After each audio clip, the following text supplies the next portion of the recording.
तो इसलिए चीनी और गुड़ एक ही चीज में से बनने वाली दो मीठी वस्तुएं हैं, लेकिन गुड़ में क्या है, गुड़ जब आप खाएंगे, फास्फोरस किसी भी चीज में रहे क्षारपण ही रखता है वो उस चीज को, माने उसमें एल्केलाइन की प्रॉपर्टी ही रहती है। तो गुड़ कितना भी खाएंगे क्षार ही बनेगा, और वो क्षार पेट के अम्ल को बैलेंस करता रहेगा, तो पेट की अम्लता बढ़ने नहीं पाएगी, तो जिंदगी आपकी सुखद और निरोगी होती जाएगी। अब इसको और एक तरीके से समझाता हूं। गुड़ और चीनी पे जब हमने एक्सपेरिमेंट किए तो पता चला चीनी को पचाने के लिए पूरे शरीर को वैसी ही ताकत लगानी पड़ती है जैसी ठंडे पानी को पचाने के लिए लगती है। पूरा शरीर झुक जाता है तब चीनी जाके पचती है, और सबसे देर में पचती है। आपने जो दाल खाई है वो पच जाएगी, गेहूं पच जाएगा, चना पच जाएगा, मटर पच जाएगी, चीनी सबसे अंत में जाके पचेगी और उसको पचाना पड़ता है। लेकिन गुड़ दुनिया में ऐसी अद्भुत चीज है जो बनाई हिंदुस्तानियों ने कि गुड़ सबको पचा देता है। गुड़ तो सब चीज को पचा देता है, चीनी को पचाना पड़ता है। मेरी बात समझ में आ रही है आपको? गुड़ हर चीज को पचा देगा, खुद ताकत लगा देगा। आपने गुड़ के साथ कुछ भी खाया है वो सब चीजें गुड़ पचा देगा, लेकिन चीनी को पचने के लिए पूरी ताकत लगती है। तो चीनी जब पचेगी तो दूसरी चीजों को तकलीफ कर देती है। तो इसलिए बेहतरीन है कि गुड़ खाइए, जिंदगी भर कफ के रोग आपको नहीं आएंगे। फिर अंत में वही सवाल, मिलता नहीं जी, ये रोना बंद कर दीजिए। दुनिया में हर चीज मिलती है, जहर भी है, अमृत भी है, आपको क्या चाहिए? और आज की दुनिया है ना, आज की दुनिया माने आज का मार्केट, माने आज की इकोनॉमिक्स, वो बायर्स इकोनॉमिक्स है, कंज्यूमर्स इकोनॉमिक्स है। बायर्स मार्केट है, कंज्यूमर मार्केट है।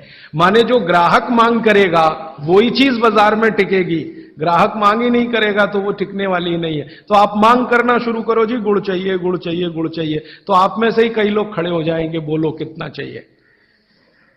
मैं कोल्हापुर जाके आता हूं, गुड़ वाले से बात करके आता हूं, हमारा गुड़ जो है हमें सफेद नहीं चाहिए, हमें तो वो वाला गुड़ चाहिए जो काला का। कोई कहेगा मैं बिहार जाके आता हूं, गुड़ वाले से बात। जहां जहां गुड़ बनने के बड़े केंद्र हैं, बिहार बहुत बड़ा केंद्र है, गन्ना होता है, कर्नाटक में बहुत गन्ना है, महाराष्ट्र तो गन्ने का सबसे बड़ा केंद्र है हिंदुस्तान में।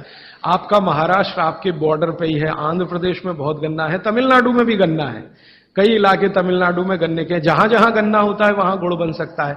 आप गुड़ बनाने वाले को बस संपर्क कर लीजिए कि देख भाई, तू इसमें वॉशिंग पाउडर मत डालना, तू इसमें वॉशिंग पाउडर मत डालना, लगे तो 2 रुपए किलो ज्यादा ले लेना। तो वो जो 2 रुपए किलो का लालच है वो ही उसको ईमानदार बना देगा। आप ले लो उससे। वो कहता है जी मेरा गुड़ 15 रुपए किलो, आपको मैं 17 रुपए किलो ले लूंगा, तुम इसमें ये जहर मत डालना।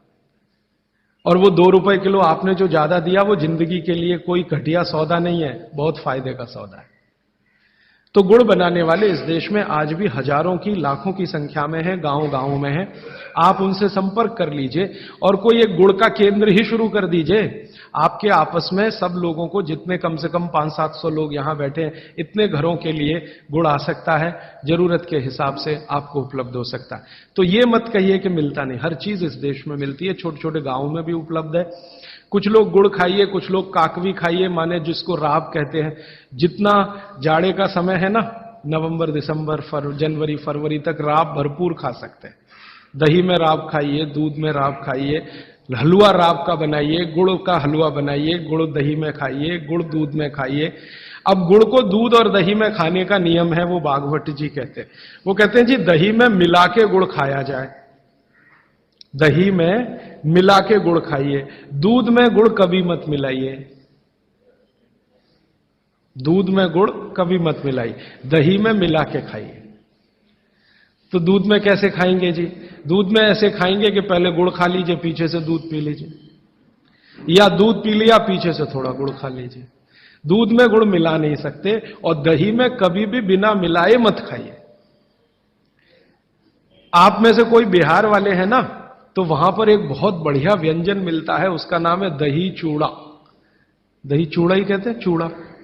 ये मिथिला में मैंने खाया और ऐसा अद्भुत है जो दुनिया में शायद कहीं ना हो। मिथिला में, मिथिला माने एक एरिया है बिहार का, करीब 8-10 जिले उसमें आते हैं। उन जिलों में जब भी आप जाएं तो मेहमान को वही परोस के लाते हैं। तो मैं भी मेहमान जैसा ही रहता हूं, तो मुझे हर घर में दही चूड़ा मिलता है। तो वो दही डाल के लाते हैं, ऊपर से गुड़ डाल के लाते हैं, दही के ऊपर गुड़ रहेगा। तो मैंने कई बार कहा कि अलग प्लेट में गुड़ ले आओ, तो वो कहते नहीं नहीं, आपको फिर खाना नहीं आता दही चूड़ा। तो पहले मुझे सच में नहीं मालूम था। अब जब ये मुझे पता चला बागभट्ट चिकित्सा का, तब मेरी अकल में आया कि वो सब बागभट्ट के चेले हैं, दही में गुड़ मिला के पहले से ही चिवड़ा पे रख के लाते हैं।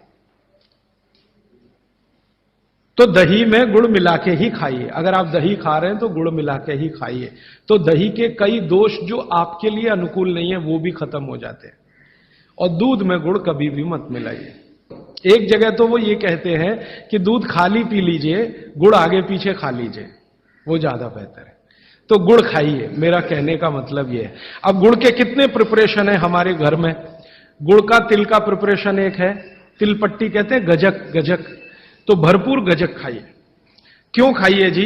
तिल है और गुड़ है। गुड़ में जो केमिकल है ऑर्गेनिक, तिल में लगभग वही सब है जो गुड़ में है। तिल भी क्षारीय है, गुड़ भी क्षारीय है, और दोनों क्षारीय चीजें खाएंगे तो पेट के अम्ल को बैलेंस करती रहेंगी। तो तिल गुड़ रोज खाइए, माने तिल की पट्टी बनाइए, गजक बनाइए, नहीं तो तिल का लड्डू बनाइए, गुड़ के साथ बनाइए। फिर इसी तरह से मूंगफली है, मूंगफली भी क्षारीय है और गुड़ भी क्षारीय है। तो मूंगफली और गुड़ मिला के वो पट्टी आती है, वो खाइए, बच्चों को खिलाइए। और आपके पास जो भी प्रिपरेशन है गुड़ तिल के, गुड़ मूंगफली के, वो सब बनाइए। और ये जो 3-4 महीने हैं, नवंबर, दिसंबर, जनवरी, फरवरी तक भरपेट खाइए, भरपूर खाइए, क्योंकि इस समय आपके शरीर को इन्हीं की जरूरत है। तो कफ जिंदगी से बहुत दूर रहेगा। तिल खा रहे हैं, गुड़ खा रहे हैं, मूंगफली खा रहे हैं, कफ बढ़ने की बिल्कुल संभावना नहीं। तो जिंदगी में कफ के रोग आने की संभावना नहीं। अब जानते कफ का सबसे खराब रोग क्या है? मोटापा।